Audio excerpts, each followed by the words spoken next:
हार्दिक स्वागत गर्न चाहन्छौँ बोलीखबर.com मा। निष्पक्ष र नयाँ समाचारका लागि बोलीखबर.com गण्डकी बेसी मिडिया प्रणालीद्वारा सञ्चालित छ। आज हामी यसै क्रममा रहेर पाल्पा जिल्लाको क्षेत्र नम्बर 1 का संघीय सांसद एवं नेपाल कम्युनिस्ट पार्टी नेकपा एमालेका केन्द्रीय कमिटी सदस्य एवं लुम्बिनी प्रदेशका सह इन्चार्ज दलबहादुर राणासँग अहिलेको राष्ट्रिय राजनीतिक परिवेशका विषयमा गरिएको कुराकानी लिएर आएका छौँ। हाम्रो कुराकानीमा दलबहादुर राणासँग अहिलेको राष्ट्रिय परिवेश र उहाँ विकास निर्माणका निम्ति के गर्नुभएको छ त यिनै विषयवस्तुमा कुराकानी गर्नेछौँ। नमस्कार, यहाँलाई हाम्रो बोलीखबर अनलाइन.com मा चाहिँ स्वागत गर्न चाहन्छौँ। हामी तपाईसँग अहिले तपाईँ नेपाल कम्युनिस्ट पार्टी नेकपा एमालेको केन्द्रीय कमिटी सदस्य लुम्बिनी प्रदेशको सह इन्चार्ज हुनुहुन्छ। साथै यो क्षेत्र पाल्पा क्षेत्र नम्बर 1 को संघीय सांसद समेत हुनुहुन्छ। अहिले देशको परिस्थिति एकदमै भिन्न बनेको छ। यो परिस्थितिमा तपाईँ रामपुर आउनु भएको छ। के छ अहिलेको माहौल? तपाईँले यो अहिलेको राजनीतिक परिवेशलाई कसरी हेर्नु भएको छ? अब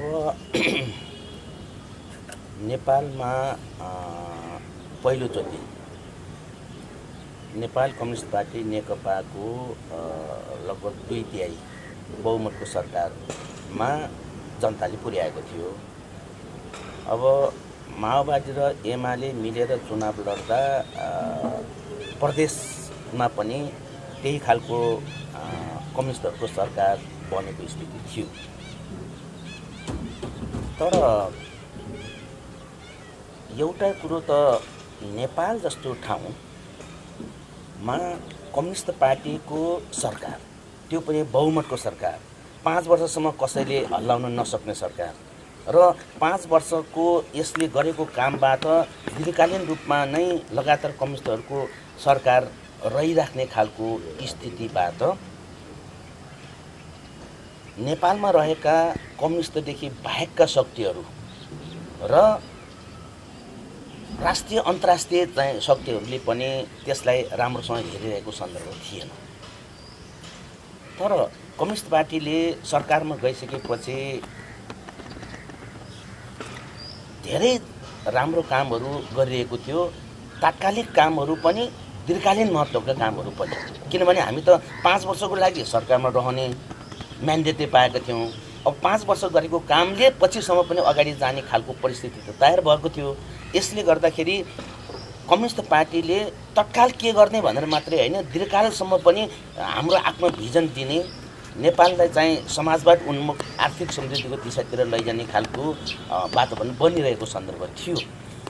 तर यो कुरोमा एकातिर प्रतिपक्षीहरू धेरै आतंकित थियो, अर्को हामी भित्रै चाहिँ पार्टी एकता गर्दाखेरि हामीले सबैले जानेको विषय हो हैन, जुन किसिमको पार्टी एकतामा विचार मिल्ने, सङ्गठनमा चाहिँ समावेश गर्ने कुरोमा मिल्ने र त्यसको सबै चाहिँ जोडकोड मिल्ने र मात्रै त्यो पार्टी एकता दह्रो हुने। तर नेपालको परिवेशमा चुनाव आइहाल्यो। चुनावमा जाँदाखेरि कम्युनिस्ट नेताहरूले हामी चुनावमा पनि मिलेर जानुपर्छ, कम्युनिस्ट पार्टीलाई पनि मिलाएर जानुपर्छ भनेर आवश्यकता त्यस्तो पर्यो। परिस्थितिले हामी त्यो सबै ठाउँ तलदेखि माथिसम्म मिलाउन नभ्याएको स्थिति थियो। त्यसले त्यो स्थिति पनि रह्यो। सरकारमा बसिसकेपछि काम गरिहाल्नु पर्यो, तर पार्टीको भित्र चाहिँ माथिदेखि तलसम्म मिलाउने काम बाँकी नै रहेको सन्दर्भले गर्दा जसरी केपी ओलीको नेतृत्वमा रहेको सरकारले दीर्घकालीन लक्ष्य, तपाईँ हामी सबैले सुनेको हो, पानी जहाजको कुरो ल्याउँदाखेरि पनि त्यसलाई उडाउने, सुरुङको कुरो ल्याउँदाखेरि पनि उडाउने, रेलको कुरो ल्याउँदाखेरि पनि उडाउने हैन, अनि चाहिँ ठुला चाहिँ राजमार्गहरूको कुरो ल्याउँदाखेरि पनि उडाउने गरेको थियो। तर पनि त्यो कार्यक्रम त अगाडि त बढिरहेछ नि। त्यसको गति कहीँ सुस्त होला, कहीँ प्रक्रिया पुरा गर्दाखेरि अलिकति समय लागेको होला, तर त्यो कुरो त अगाडि बढिरहेछ। त्यति मात्र नभएर सानातिना कामहरूदेखि लिएर सडकको सञ्जालहरू निर्माण गर्ने, स्वास्थ्यको क्षेत्रमा त्यही किसिमले काम गर्ने, शिक्षाको क्षेत्रमा अरू काम गर्ने हैन, अनि सामाजिक चाहिँ रूपान्तरणका अरू कामहरू गर्ने किसिमले पनि गइरहेको सन्दर्भ थियो।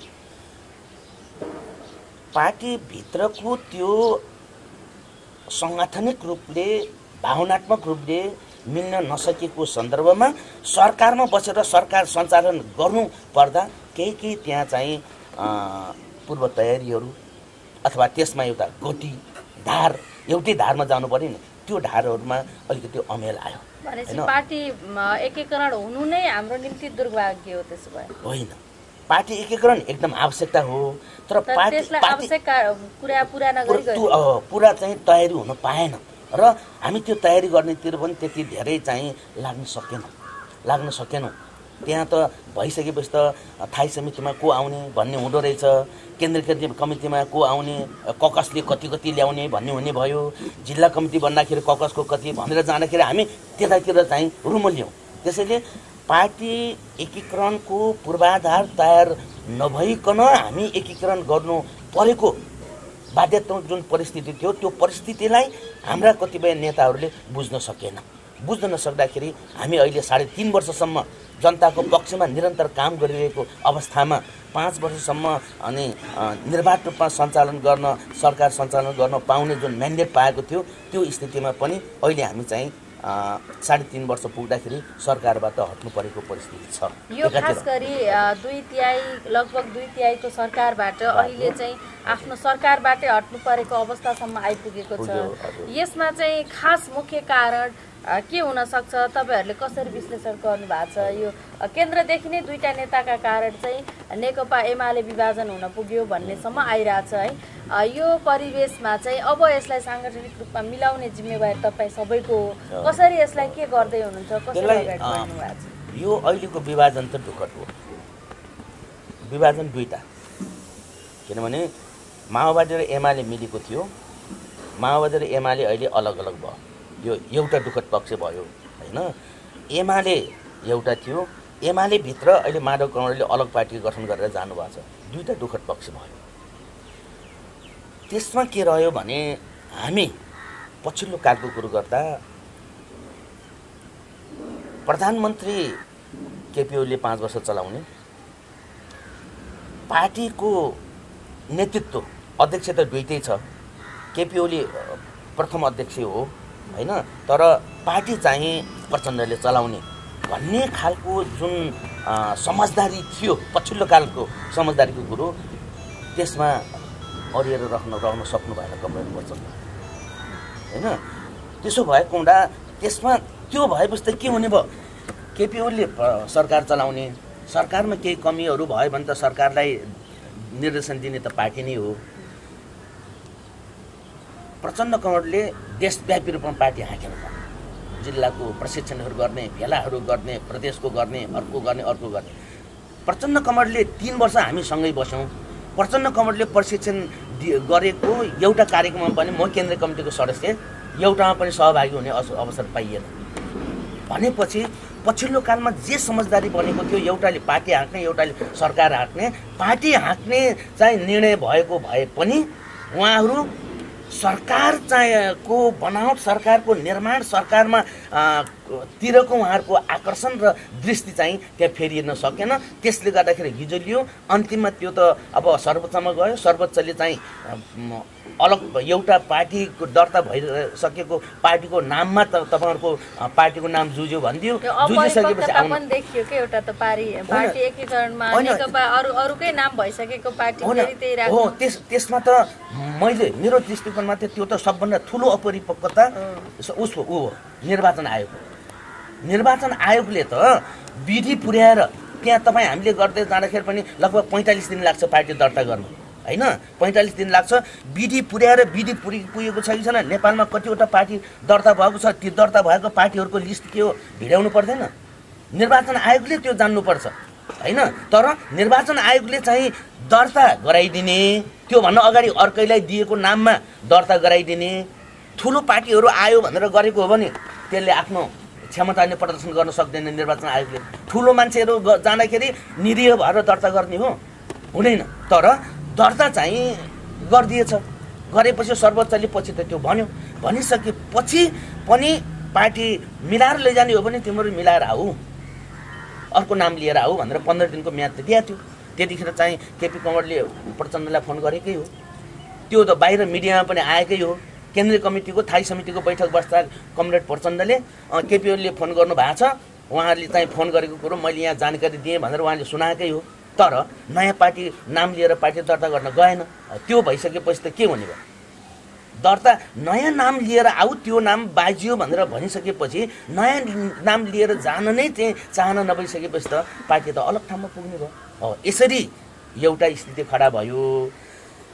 अब तपाईँ हामीले देखेकै विषय हो, पछिल्लो कालमा प्रचण्ड र माधव कौडेल उहाँहरू साथमा सँगै हुनुहुन्थ्यो।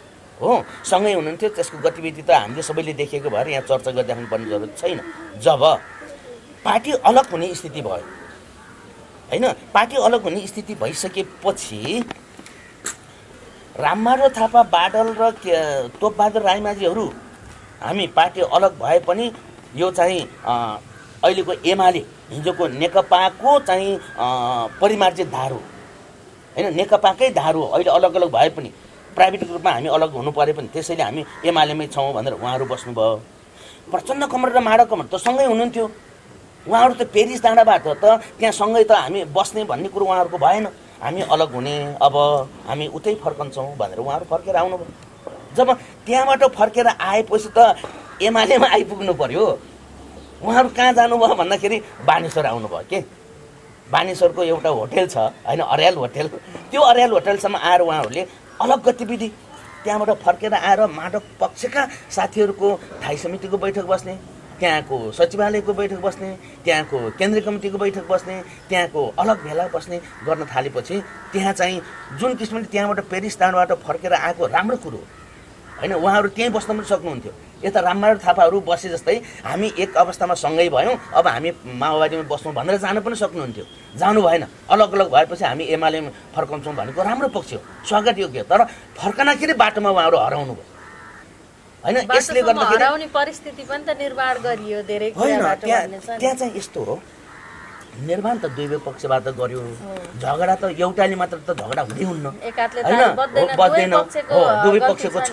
तर पछिल्लो क्रममा त्यो स्थिति हेर्दाखेरि माधव कमरेडहरू त्यहाँबाट फर्केर आएर जुन खालको चाहिँ हामी एमालेमै जान्छौँ त्यहीँभित्र चाहिँ सङ्घर्ष गर्छौँ भन्ने खालको कुरो थियो, त्यो सङ्घर्ष गर्ने वातावरणतिर नलाग्ने गरी उहाँहरू त अल्मलिएर बस्दाखेरि त्यहाँ एक आपसमा तिक्तता, माथिदेखि तलसम्म अलग भेलाहरू हुने भयो होइन, अलग बैठकहरू हुने भएपछि त मान्छे त उहाँहरू मात्रै होइन कि तलसम्म पनि अलिकति मान्छेले अलग अलग बस्न थालेपछि त अलग नजरले हेर्ने भयो। हाम्रो नेपालको राजनीति अझै हामी त एकचोटि यसो नमिलेपछि कति नमिल्छौँ, मिल्दैनौँ होइन। त्यसले गर्दाखेरि हामी दुईवटा दुःखद घटनाहरू माओवादी र एमाले फेरि मिल्ने त्यो खालको स्थिति रह्यो।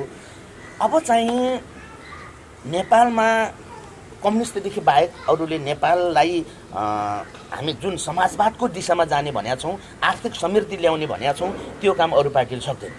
यो कुरामा एकदम प्रष्ट छ होइन। अहिले पनि यसरी विभाजित हुँदाखेरि मान्छेले त फुटे चिन्न भिन्न भयो भनेको छ। छिन्न भिन्न भयो भन्दाखेरि पनि नेपालको प्रदेशदेखि एउटा दुईवटा प्रदेशमा अलिकति समस्या छ, त्योदेखि बाहेक केन्द्रमा अहिले पनि सबभन्दा ठुलो पार्टी एमाले नै हो, ठुलो दल होइन, ठुलो दल एमाले नै हो। र कम्युनिस्ट पार्टीले मात्रै नेपालको चाहिँ उन्नति प्रगति गर्ने कम्युनिस्ट पार्टीसँग मात्रै भिजन छ, अरूसँग त भिजन पनि रहेनछ नि। अहिलेसम्म ल्यायौँ, हामीले ल्याएको भिजनलाई उनीहरूले इल्याउने काम गर्यो भनेपछि त उनको त दिमागमै थिएन होइन। त्यस कारणले गर्दा नेपालको प्रगति गर्ने, नेपालको विकास गर्ने, समृद्धिको दिशातिर अगाडि लैजाने कम्युनिस्टकै नेतृत्वमा फेरि पनि देश चल्नुपर्छ, देश चल्ने स्थितिमा रहन्छ। तर अहिले हामी एकछिनको लागि अलिकति धक्कामा छौँ। यो धक्कालाई पार गर्नको लागि हामी जो जहाँ छौँ त्यहाँबाट चाहिँ पुरै फेरि हामी अगाडि बढ्न जरुरी छ। नेकपा एमाले त्यो कुरोको नेतृत्व गर्नुपर्छ। र समग्रमा भन्नुहुन्छ भने फेरि पनि कम्युनिस्टहरूको एकताको नभइकन कुनै सुखै छैन। एकता हुन्छ, तर अहिले चाहिँ त्यो एकता कसले गर्ला भन्दाखेरि एकताको प्रयत्न सानो पार्टीले सुरु गरेर हुँदैन, ठुलो पार्टीले नै गर्नुपर्छ। त्यसमा सबैभन्दा ठुलो पार्टी र सबैभन्दा ठुलो दल नेकपा एमाले भएको हुँदा एमाले नै गर्नुपर्छ एक। दोस्रो चाहिँ त्यसपछिको ठुलो दल माओवादी भएको हुँदा माओवादीले पनि एकताको प्रयत्न गर्नुपर्छ। पर्छ र तत्काल चाहिँ त्यति सम्भव देखिँदैन। छुट्टिने बित्तिकै मान्छे चाहिँ एउटा दाजुभाइ पनि अलग भान्सा गर्ने बित्तिकै ट्याक्क मिलाउनलाई 5-7 दिन लाग्छ। अब यो पार्टी त छुट्टिएको छ नि, हिजो मिल्यो, छुट्टिएको छ। छुट्टिएपछि अब कम्युनिस्ट पार्टीलाई फेरि एउटाले अर्कोलाई गाली गर्न नजित्दो रहेछ। कम्युनिस्ट पार्टी चाहिँ त्यसमा माहिर, एउटाले अर्कोलाई तल्लो दर्जासम्म कहिल्यै चाहिँ सँगै नहुने किसिमले गाली गलोचमा त उत्रियो।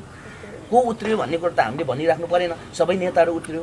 त्यो फेरि धोइ पखाली अथवा रिस मर्नु पर्यो नि। रिस मर्नको लागि 1 महिनामा मर्दैन, 1 वर्ष लाग्ला, 2 वर्ष लाग्ला, 2.5 वर्ष लाग्ला होइन। तर यतातिर माओवादी पनि दोस्रो ठुलो कम्युनिस्ट पार्टी हो, उसले पनि प्रयत्न गर्नुपर्छ पार्टी एकताको अभियानको लागि होइन। तर पहिलो पार्टी नेकपा एमाले भएको हुँदा एमाले चाहिँ पहिलो प्रयत्न गर्नुपर्छ र फेरि पनि कम्युनिस्ट पार्टीहरूको बिचमा ध्रुवीकरण हुन्छ। ध्रुवीकरण हुँदा यति छिटो विभाजन हुने खालको ध्रुवीकरणको त्यो काम लाग्दो रहेछ। त्यसो भएको हुँदा त्यो तयारीका साथ फेरि पनि हामी अगाडि बढ्छौँ। नेपाली जनताले अहिले एकैछिन हामी धक्का खायौँ, तर प्लान हाम्रै छ, विकास निर्माणको जग हामीले बसालिरहेका छौँ, आधार हाम्रै छ। अहिले पनि ठुलो पार्टी कम्युनिस्ट नै छ देशमा होइन। त्यसले गर्दाखेरि कम्युनिस्ट पार्टीले फेरि पनि जनता अहिले एकछिन निराश भएको जनतालाई पनि उत्साहित गरेर अनि माहौल अगाडि बढाउनको लागि हामी तयार हुनुपर्छ। हामी त्यही किसिमले फिल्डमा लाग्छौँ। तपाईँ यो क्षेत्र पाल्पा क्षेत्र नम्बर 1 को सांसद पनि हुनुहुन्छ। तपाईँ प्रति चाहिँ यहाँको जनताको गुनासो के छ भने तपाईँ रामपुर कमाउने अर्थात् यो क्षेत्रमा कमाउने र क्षेत्रको चासो चाहिँ कम राख्ने, पटक पटक जितेर पनि अहिलेसम्म चाहिँ उहाँले केही गर्नु भएन भन्ने तपाईँप्रति आरोप छ। के भन्नुहुन्छ यसको खण्डन? त्यो आरोप त चाहिँ कतिपयले दुई खालको आरोप होला भन्छु त्यसलाई। एउटा जनप्रतिनिधि जनतासँग सधैँ हुनुपर्छ भन्ने एउटा चाहना, त्यो चाहना ठिक छ। त्यो चाहनाको हिसाबले पनि अलि पातलो भए भनेको हो भने त्यसलाई मैले सकारात्मक रूपमा लिनुपर्छ। तर ती साथीहरूलाई पनि के भन्नु, ती जनतालाई पनि के भन्नुपर्छ भने दलबहादुरलाई निर्वाचन क्षेत्रभित्र मात्रै घुमिराख्नुको लागि सांसद गराएको होइन। यहाँको झोला बोकेर, यहाँको भारी बोकेर केन्द्रमा जाने, त्यहाँ लड्ने, भिड्ने, त्यहाँको योजना ल्याएर यहाँ ल्याइ पुर्याउने। कतिपय योजना सम्पन्न भयो भने यो योजना पारे भन्ने, नपरेको चाहिँ पार्न नसकेको चिजहरू यो वर्ष छुट्यो भनेर आउने गरी पठाएको। त्यस कारणले भारी बोकेर जाँदाखेरि उहाँ पुग्न नभ्याउँदै फेरि यहाँ किन आइनस् भन्ने खालको प्रश्न उचित हुँदैन। त्यस कारणले त्यो अर्थमा उहाँहरूले बुझ्नुपर्छ भन्ने एउटा अनुरोध भयो होइन। अर्को त प्रतिपक्षीहरूले त्यो भन्न सक्छ, धेरै जसो गएपछि गयो फर्केर आउँदैन होइन। काठमाडौँतिर गएपछि गयो। मैले सम्झेको छु कि राधाकृष्णजी चाहिँलाई हामीले सांसदमा टिकट दिएर उगराउँदाखेरि हाम्रै कतिपय साथीहरूले दलबहादुरले काठमाडौँमा घर बनायो, राधाकृष्ण तिमीले नबनाऊ है भनेको सुनेको छु हाम्रै साथीहरूले। भनेपछि मान्छेको चाहिँ त्यो कल्पना त्यो हुन्छ कि घर बसाई भनेको त आफ्नो परिस्थिति अनुसार, क्षमता अनुसार होइन, आवश्यकताले गराउँदै जाने कुरो हो के अरे। तर मान्छेले त्यहाँसम्म भन्नु रहेछ, त्यसलाई त हाम्रो साथीहरूले भनेकोलाई अब उतै नहराए भनेको अर्थमा भनेकोलाई भनेर बुझ्नु पर्यो। तर विपक्षीले के त भन्दाखेरि खै तिमीले जितेको सांसद 1 महिना भइसक्यो नआएको भन्छ, आयो भने हामी कहाँ आएन के अरे भन्छ। सबै ठाउँमा जान सकिँदैन, यस्तो के चिज हो। मेरो कुरो के हो त भन्दा मैले मेरो निर्वाचन क्षेत्रको समस्या के हो भन्ने कुरामा म धेरै पटक, तपाईँले पनि भन्नुभयो, म धेरै पटक 3 पटक सांसदमा जितेको कारणले र हार्दाखेरि पनि 2 चोटि उठेर पनि हारेको कारणले यो क्षेत्रको समग्र समस्याहरू के छ भन्ने कुरा मलाई थाहा छ, मेरो दिमागमा छ। म जनताको बिचमा नआउँदाखेरि पनि त्यो दिमागमा भएको हुँदा कहाँ के पार्ने, कहाँ खानेपानीको आवश्यकता, कहाँ पुलको आवश्यकता, कहाँ धोलुङको पुलको आवश्यकता, कहाँ प्रतीक्षालयको आवश्यकता, कहाँ बाटोघाटो पुल बनेर त्यो सबै विषयमा म लागिरहेको हुन्छु र म चाहिँ के कुरो हो भने घुमेर मात्रै हुँदैन। जनताको बिचमा गएर एक छाक भात खाइदियो भने कति खुसी हुन्छ, त्यो त राम्रो कुरो हो नि। जनताको बिचमा गएर खाना खाँदाखेरि होटेलमा खाना हामीले पैसा निकाल्नुपर्छ। जनताको बिचमा त जनताले 1 पैसा पनि तिर्नु पर्दैन। हामीले तिर्नु नपर्ने, जनता खुसी हुने भनेपछि त हामी 1 दिन पनि होटेलमा नबस्ने, 1 दिन पनि अन्त नबसेर खुरुखुरु यहीँ घुम्न पाए हुन्थ्यो भन्ने त हामीलाई पनि हुन्छ नि। तर घुमेर मात्रै हुँदैन, अहिले आएन भन्ने हुन्छ, आइसकेपछि के लिएर आयो त भन्ने हुन्छ। के लिएर आयो भन्नको लागि त माथि जानु पर्यो होइन। त्यसले गर्दाखेरि म नआएको होइन, आउँदाखेरि पनि सबैसँग भेट्न भयो। कार्यक्रम हुँदा कार्यक्रममा जो आउँछ त्यहीसम्म मात्रै भेट हुने हुन्छ होइन। त्यसो भएको हुँदा भेट नहुने जनताले त अहिले आउँदाखेरि पनि उहाँहरूले भेट नहुनेलाई त खै सुनेको थियो के अरे आएको रहेछ हामीसँग भेट भएन त भन्ने भयो। हो त्यसो भएको हुँदा विरोधीहरूले बदनाम कसरी गराउन भनेर भनिएको कुरो हो। हाम्राले भेट्न पाए हुन्थ्यो भनेर त्यो सदास्यतापूर्वक भनिएको हुँदा मैले निर्वाचन क्षेत्रमा वर्षको एकचोटि 6 महिनाको एकचोटि यो कहिलेकाहीँ अलिअलि तालमेल मिल्दैन क्या। किनभने पार्टीले यहाँ कार्यक्रम राखिसकेका हुन्छ आफ्नो कमिटीको बैठक, म भोलि आउँछु, पार्टीले आज राख्यो म भोलि आउँछु भने त म आउने बित्तिकै दलबहादुर आएको कारणले मात्रै बैठक राख्ने कुरो त कहिलेकाहीँ त अव्यावहारिक पनि हुन्छ। हो त्यसले गर्दाखेरि हाम्रो अभियान 6 महिनामा एकचोटि अथवा 1 वर्षमा एकचोटि अभियान चाल्नुपर्छ भन्ने खालको त्यो अभियान अन्तर्गत आउने मेरो एउटा काम, म त्यसमा छुट्दिनँ। अर्को संसद जनतासँग त्यो अभियान अथवा पार्टीको अभियानमा सामेल हुने त्यो किसिमको काम र अर्को कतिपय भेलाहरू होला, कतिपय चाहिँ शिलान्यास होला, कतिपय चाहिँ उद्घाटन होला होइन। त्यस्तो कार्यक्रमहरूमा म छुटेको छैन। तर अझै छिटो आउनको लागि मैले प्रयत्न गर्नुपर्छ भन्ने कुरोलाई अन्यथा मान्छु। आउँदा के लिएर आइरहनु भएको छ त? त्यसो भए तपाईँले खास पटक जितेर पनि केही गरेन, विकासै भएन भन्ने छ नि त तपाईँको? त्यो चाहिँ जनतालाई के चाहिँ उबाट लैजानुपर्छ भने हामी हिजो कहाँ थियौँ होइन। 15 वर्ष अगाडि अथवा 51 सालमा मैले चुनाव जितेँ। 51 सालभन्दा अगाडि रामपुर कस्तो थियो उहाँहरूलाई त्यहाँ फर्काउनुपर्छ। 51 सालभन्दा अगाडि रामपुर कस्तो थियो, रामपुरमा बाटोघाटो कस्तो थियो होइन, अफिसहरू सरकारी अफिसहरू कस्तो थियो होइन, अनि यो ठाउँमा खानेपानीको स्थितिहरू के थियो त्यो ठाउँमा पुर्याउनुपर्छ। त्यसपछि त्यहाँदेखि अहिलेसम्म 51 सालदेखि अहिलेसम्म पाल्पा जिल्लाको निर्वाचन क्षेत्र नम्बर 1 को विकासको स्थिति हेर्दाखेरि अहिले कहाँ पुगेको छ?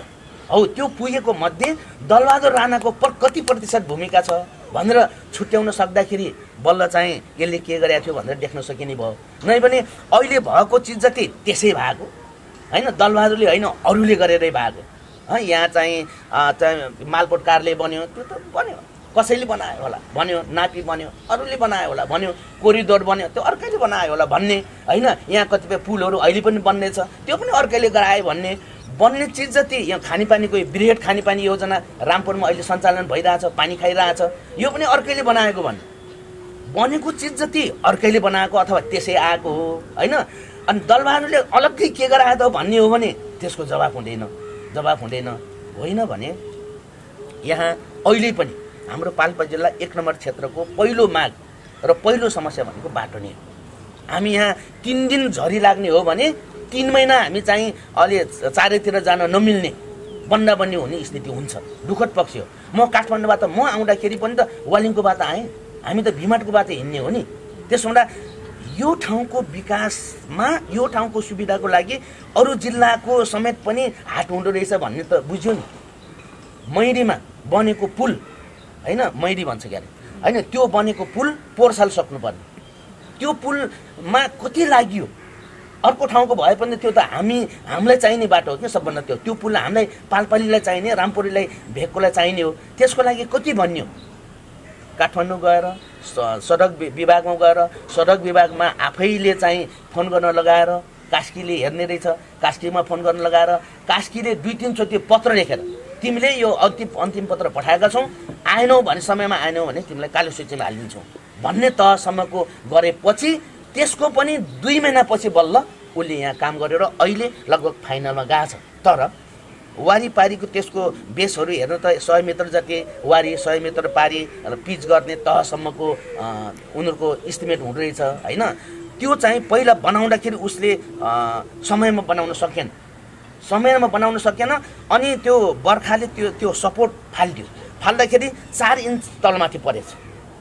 त्यो बिम वारीपारीको बिम चाहिँ 4 इन्च एउटा माथि एउटा तल भइसकेपछि उसले भन्ने म यसैमा बनाउँछु, बिग्रियो भने बल्ल फेरि अर्को बनाउँछु भन्ने प्राविधिकहरूले हुँदैन। यो सब भट्काउनुपर्छ त्यसपछि बनाउनुपर्छ भन्दाखेरि त्यही विवादले एक वर्ष अड्कियो होइन। त्यसले गर्दा पछि त्यो सबै फालेपछि अहिले त्यो बनाएको छ। अब यो आउने वर्ष सकिन्छ, अर्को वर्षदेखि हामी चाहिँ बर्खामा पनि भिमाटको बाटो हिँड्न सक्ने हुन्छौँ भनेपछि यो ठाउँको विकासको लागि खास गरी बिरामी हुँदा पनि बर्खा तपाईँले भने जस्तै बर्खा लाग्यो भने हामी बिरामी हुँदा छटपटेर यहीँ मर्न पर्ने स्थिति छ।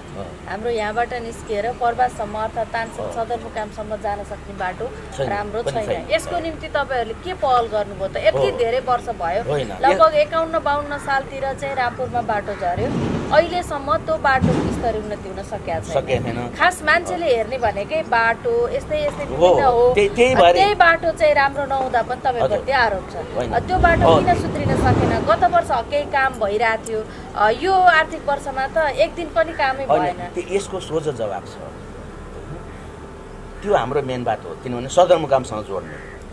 तर सङ्घीयताले कहिलेकाहीँ सङ्घीयताले चाहिँ तल केही कुरोमा बाधा पर्यो, अप्ठ्यारो पार्यो। त्यो बाटो केन्द्रले हेरेको थियो। तपाईँ हामीले बेलडाँडाबाट अलि परसम्म त राम्रो पिच भएको देख्छौँ हो, सिलुवासम्म जाँदाखेरि फराक बाटो देख्छौँ, तर त्यहाँदेखि उतातिर राम्रो थिएन होइन। त्यो किन भयो भन्दाखेरि त्यो पहिला केन्द्रले हेर्थ्यो, सङ्घीयता आइसकेपछि यो बाटो त प्रदेशले हेर्ने, हामी हेर्छौँ भनेर प्रदेशले लिएपछि केन्द्रबाट परेको योजना अलमल हुँदाहुँदै उसले छिटो सक्यो, जति सक्यो त्यसपछि त्यो हिँड्यो, केन्द्र हिँड्यो, त्यहाँबाट निस्क्यो, प्रदेशमा पर्यो। प्रदेशले रामपुरदेखि कपुरकोटसम्म प्रदेशको गौरवको योजना भनेर हाल्यो होइन। गौरवको योजनामा हाल्यो, बजेट हाल्यो, यहाँनिर मिस्टेक हो। मैले प्रदेशलाई पुरै दोष लाउन खोजेको होइन, उनीहरूको पनि होला, डिटेल इस्टिमेट हुनुपर्ने होला अथवा के हुनुपर्ने होला, तर कि त त्यो गौरवको योजना भन्न भएन। मैले त मुख्यमन्त्रीसँगै भनेको थिएँ, हाम्रै मुख्यमन्त्री हुनुहुन्थ्यो शङ्कर पोखरेल, उहाँसँगै भनेको यदि चाहिँ गौरवको योजना रामपुर कपुरकोट हो भने तानसेनदेखि रामपुरसम्म लगभग 70-80 किलोमिटर भागमा 1 पैसा किन हाल्नु भएन? त्यसो भयो भने तानसेन कपुरकोट भन्नु पर्यो, रामपुर कपुरकोट भन्ने हो भने त्यो ठाउँमा त पैसा हाल्नु पर्यो नि। भनेपछि यो वर्ष पुरै डिटेल इस्टिमेट गरेर उहाँहरूले अहिले काम गर्ने उसमा हुनुहुन्छ। त्यो बजेट त फेरि अर्को त्यहाँ पनि अर्को सरकार आयो, प्रदेशमा पनि होइन, अर्को सरकार आयो, उसले पनि अर्को बजेट ल्याउने होला। त्यो बजेट ल्याउँदाखेरि कसरी कार्यान्वयन गर्छ त्यसले अप्ठ्यारोमा पारेको हो।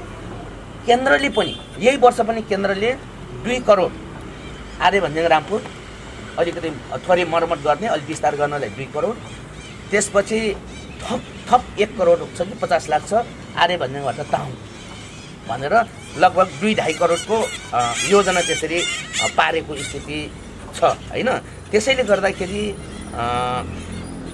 नपरेको होइन, तर सङ्घले हेरिरहेको बाटो प्रदेशमा गयो, सङ्घले छोड्यो, प्रदेशले लिन भ्याएन।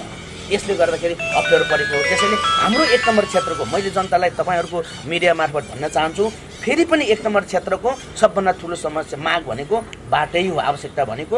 अब यो चाहिँ बाटो कोरिडोरको बाटो सम्पन्न हुँदाखेरि, अहिले धेरै सम्पन्न भइरहेछ, सम्पन्न हुँदाखेरि हामी त्यस्तो पानी आउँदाखेरि चारैतिरबाट बन्द भएर बस्नु पर्दैन। हाम्रै पाल्पाबाट पनि जाने ठाउँहरू रहन्छ।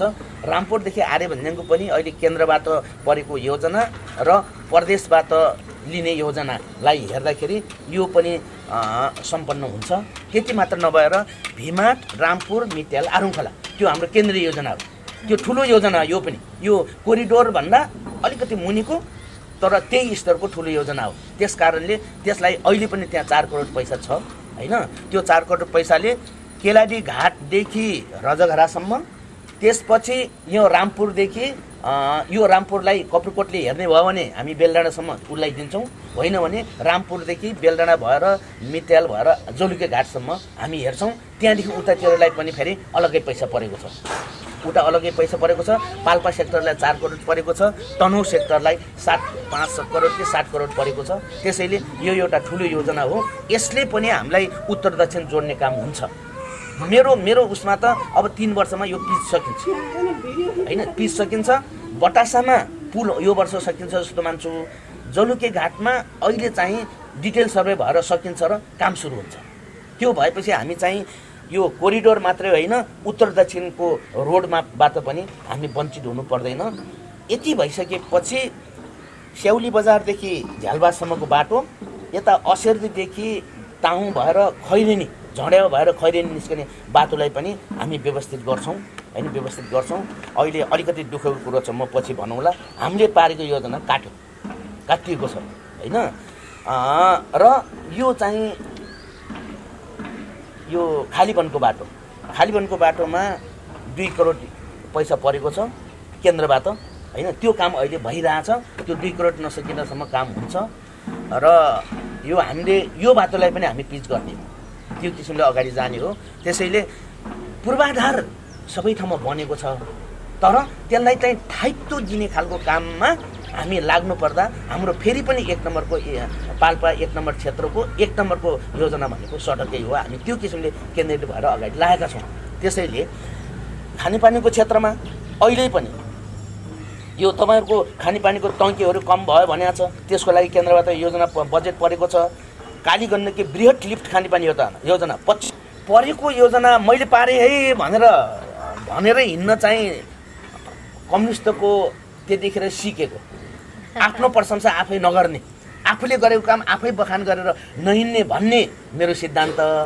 तर यहाँ मान्छेले के गर्यो भने मैले गरेको कामलाई बरु आफूले गरेको भनेर हिँड्ने चिन्तन भएका साथीहरू भएको, त्यस्तो पार्टीहरू भएको ठाउँमा मलाई अलिअलि गाह्रो भएको मात्रै हो। त्यसैले मैले जे किसिमले काम गरिरहेको छु, जस्तै धेरै चर्चा चल्यो नि हस्पिटलमा के गरिस् दलबहादुरले भनेर, अक्सिजन प्लान्ट राख्नको लागि त अन्तिममा त त्यो त्यसमा दौडधुप गर्ने अवसर पनि मलाई चाहिँ मिल्यो नि हैन, मलाई चाहिँ मिल्यो। मैले त्यो यहाँबाट कागजपत्रहरू प्रदेशबाट बिचमा हराएर फेरि मगाएर त्यो अक्सिजन प्लान्टहरू राखियो। हामीले यसलाई भोलि अहिले 50 शय्याको छ, भोलि यसलाई 300 शय्याको हस्पिटलमा पुर्याएर मेडिकल कलेजमा लैजाने हाम्रो दूरगामी योजनाहरू छ हैन। यो किसिमले हामी अगाडि बढ्ने हो। त्यसैले जनताको विकासको लागि अहरात्र खटिरहेको छु। जे गरेको छ त्यो जनतालाई सुनाउने मान्छे नभएर थाहा नपाएको हो भने अब सुनाउने मान्छेहरू तयार गर्नु पर्यो, होइन भने जनताले थाहा पाउन जरुरी छ। जनताले थाहा पाउँदाखेरि 51 सालमा हाम्रो ठाउँ कस्तो थियो, अहिले कस्तो भएको छ भन्ने हेरेर त्यसमध्येको कामहरू दलबहादुरले को भागमा त्यसको प्रयत्नले कति भयो भनेर छुट्याउने हो भने दलबहादुरले गाली गर्ने ठाउँ छैन। हस्, हुन्छ। यहाँले समय दिनुभयो, यहाँलाई धेरै धन्यवाद। निष्पक्ष र नयाँ समाचारका लागि बोलीखबर.com हेरिरहनु भएको छ र यसमा आज हामीले तपाईँ हाम्रै क्षेत्रका पाल्पा क्षेत्र नम्बर 1 का संघीय सांसद दलबहादुर राणासँग कुराकानी गर्यौं। तपाईलाई कुराकानी कस्तो लाग्यो, सल्लाह सुझाव र प्रतिक्रिया दिन नभुल्नुहोला भन्दै हाम्रो यो नयाँ र निष्पक्ष समाचारका लागि बोलीखबर.com को फेसबुक पेज शेयर, सब्स्क्राइब र लाइक गरिदिनका निम्ति अनुरोध गर्न चाहन्छौँ भन्दै यतिन्जेल हाम्रो यो च्यानल हेरिदिनु भएकोमा यहाँहरू सबैलाई हार्दिक आभार र धन्यवाद।